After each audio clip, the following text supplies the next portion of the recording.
Stori ni nyingi sana, lakini kuna sehemu moja tu ya kukupa stori zilizo bora za kimichezo. Ni wapi hapo?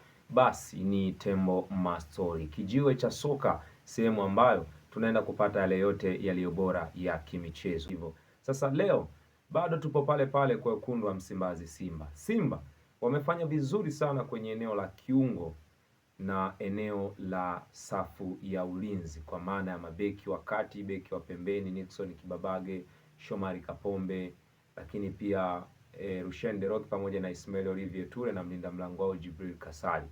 Eneo la katikati Yusuf Kagoma, Alassane Mondo Kante, Ino Loemba, kina Chama Clatous pamoja na Neo Maema wamefanya kazi kubwa sana kwenye eneo la kati. Changamoto ni sehemu ya striker, sehemu ambayo inatoa finishing kwenye mpira wa miguu, kwamba sehemu ambayo mara nyingi inatupa kumaliza kila kitu. Je, shambulizi limeanza kutengenezwa kuanzia nyuma, basi sehemu ambayo shambulizi inatakiwa likamalizike basi ni kwenye safu ya ushambuliaji. Kunani huko sasa kwa wekundu wa Msimbazi Simba?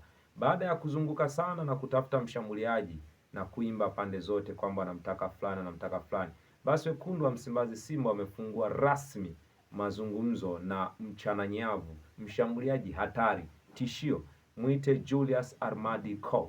Huyu ni raia wa Kameruni, mzaliwa wa tarehe 16 ya mwezi Juni ya mwaka 1909, kwa maana 1999. Ana umri wa miaka 27 mpaka sasa. Na je, Julius Armada Coe ni nani? Huyu jamaa msimu uliopita alikuwa anacheza ligi ya MTN Elite 1, ligi ambayo inapatikana nchini Kameruni, kwa maana ya ligi ya Kameruni. Ikumbukwe Simba wamesajili baadhi ya nyota kutoka Kameruni, akiwemo Che Malone Fondo, lakini pia Ino Jospin Luemba alitoka pale kwenye klabu ya Colombe ya pale pale Kameruni. Sasa Simba wanafata mshambuliaji. Huyu jamaa ni nani na ana kiwango gani?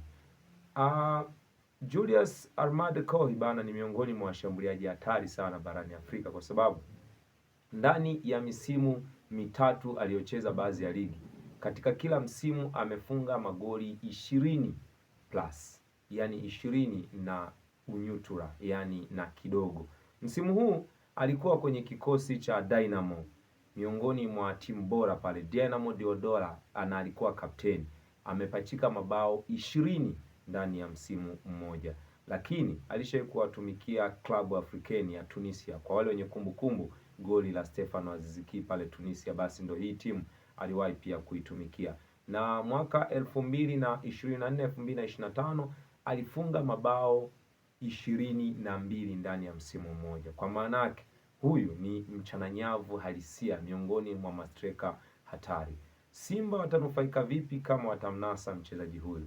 Ikumbukwe tu Simba hawahitaji mchezaji ambaye labda anaweza kumiliki mpira, anaweza kufanya nini. Simba wanamtafuta striker ambaye anaweza akawa ana uwezo wa kupimana ubavu na safu ya ulinzi, lakini mwenye uwezo wa kufanya finishing iliyo bora.